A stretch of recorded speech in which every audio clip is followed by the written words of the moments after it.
मैदा न वापरता किंवा खूप जास्तीचं सामान न वापरता अगदी पौष्टिक असा गव्हाच्या पिठापासून मी आज केक तयार करते। तर त्यासाठी इथं 1 वाटी गव्हाचं पीठ घेतलेलं आहे, जे आपण नेहमी चपाती बनवायसाठी घेतो तेच घेतलेलं आहे।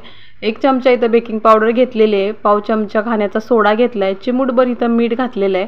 आता हे सर्व व्यवस्थित असं मी चाळून घेते। पिठामध्ये चाळ असतो गव्हाच्या, त्याच्यामुळे पीठ मी पहिल्यांदा चाळून घेते, म्हणजे सगळेच मिक्स करून मी पीठ चाळून घेतलेलं आहे। तर इथं बघू शकता हे पीठ तयार झालेलं आहे। तर इथं तुम्हाला आवडत असेल तर मैदा वापरू शकता, पण मी आज पौष्टिक असा गव्हाच्या पिठापासून करते। तर एक भांडं घेतलं आहे, त्याच्यामध्ये अर्धी वाटी मी तूप घेतलेले आहे, तुपाऐवजी तेल वापरलं तरी पण चालेल। त्यानंतर इथं 2 चमचे दही घातलेले आहे, दही खूप जास्त आंबट नसावं।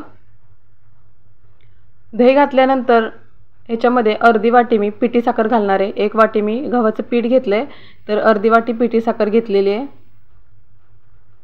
तर आता हे चांगलं व्यवस्थित मिक्स करून घेणार आहे आधी।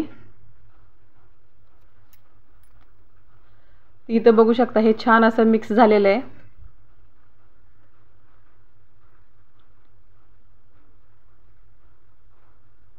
आता ह्याच्यामध्ये व्हॅनिला इसेन्स जे असेल तर टाकला, नसेल तर वेलचीची पावडर टाकली तरी पण चालेल। तर हे थोडेसे एक 4-5 थेंब टाकलेले आहेत, त्याने केकला खूप छान असा मस्त वास आणि एक चवसुद्धा मस्त येते त्यासाठी। तर आता हे सगळं मिक्स करून घेतलेलं आहे। आता ह्याच्यामध्ये जी 1 वाटी गव्हाचं पीठ, बेकिंग पावडर, खाण्याचा सोडा, चिमूटभर मीठ हे सर्व मी चाळून घेतलं होतं, हे सगळं एकत्र या मिश्रणामध्ये घालून घेते। आता हे चांगलं परत मिक्स करून घेते। तर हे गव्हाचं पीठ आपण वापरतोय त्यासाठी दूध थोडंसं जास्त लागतं। तर आता इथं बघू शकता तुपामध्ये मी हे सर्व पीठ व्यवस्थित आधी मिक्स करून घेते आणि त्याच्यानंतरच इथं दूध वापरणार आहे। तर पीठ चांगलं मिक्स करून झालेलं आहे। तर इथं बघू शकता आधी मी 1 वाटी दूध घेतलंय, तर हे पीठ भिजवायसाठी दूध थोडंसं जास्ती लागतं। तर थोडं थोडं करून मी इथं दूध घालून घेणार आहे आणि व्यवस्थित असं मिक्स करून घेणार आहे। तर पिठाच्या गाठी अजिबात होऊन द्यायच्या नाहीत, तर व्यवस्थित इथं पीठ मी मिक्स करून घेणार आहे। तर इथं बघू शकता हे सर्व पीठ छान असं तयार करण्यासाठी मला 1.5 वाटी दूध लागलेलं आहे। तर अजून थोडंसं इथं दूध घालते मी। आता हे पीठ चांगलं व्यवस्थित असं करून घेते। तर पीठ इथं तयार झालं आहे। तर अशा पद्धतीने मी हे पीठ तयार करून घेतलेलं आहे। तर 1.5 वाटी मला इथं दूध लागलेलं आहे। तर पीठ चांगलं तयार झालं आहे। तर एका ज्या भांड्यात मी केक शिजवणार आहे त्याला थोडंसं तूप आणि त्यासोबत गव्हाचं पीठ टाकून हे भांडं असं तयार करून घेतलेलं आहे।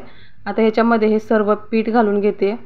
तुम्ही ह्याच्यामध्ये काजू, बदाम तुम्हाला आवडेल ते तुम्ही केक शिजवताना टाकू शकता। तर मी इथे काही टाकलेलं नाही।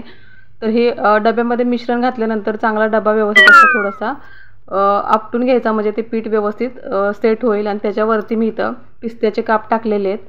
आता इथं एक 10 मिनिटं अगोदर इथं कढई गरम करायला ठेवली होती, अर्धा वाटी मीठ घातलं होतं आणि अशा पद्धतीनं स्टँड ठेवलेलं आहे। आता याच्यावरती हा डब्बा घालते आणि वरतून झाकण घालून एक 30 ते 35 मिनिटं, एक 5 मिनिटं मोठ्या गॅसवरती आणि बाकी 30 मिनिटं बारीक गॅसवरती हा केक चांगला शिजवून घेतला आहे। तर एक बघू शकता इथे एक 35 मिनिटानंतर केक किती मस्त असा फुललेला आहे आणि गव्हाच्या पिठापासून तयार झालेला केक आहे। तर खूप जास्त छान असा हा केक दिसतोय आणि बघू शकता छान जाळी सुटले, केक मस्त फुललाय, रंग खूप छान आलाय, त्यासोबत भरपूर जास्त पौष्टिक असा केक तयार झालेला आहे। तर आता इथे केक थोडासा मी थंड करून घेते। तर केक थंड झालाय आणि अगदी काही न करता नुसतं आपण हे भांडं जर उलटं केलं तर लगेच हा केक असा छानपैकी बाहेर आलेला आहे। तर बघू शकता मस्त असा केक तयार झाला आहे, जाळीदार केक असा झालेला आहे, अजिबातही कुठे तुटला नाही किंवा काही नाही, मस्त असा केक तयार झाला आहे। तर अगदी साधी सोपी गव्हाच्या पिठापासून बनवलेला हा केक तुम्हाला आवडत असेल तर नक्की करून बघा। नवीन असाल तर लाईक, शेअर, सबस्क्राईब आणि कमेंट करून जरूर सांगा तुम्हाला केक कसा वाटला। तर चला भेटू परत अशा छानशा साध्या सोप्या रेसिपीसोबत। तोपर्यंत हा रेसिपी व्हिडिओ बघितल्याबद्दल सगळ्यांचे खूप मनापासून धन्यवाद।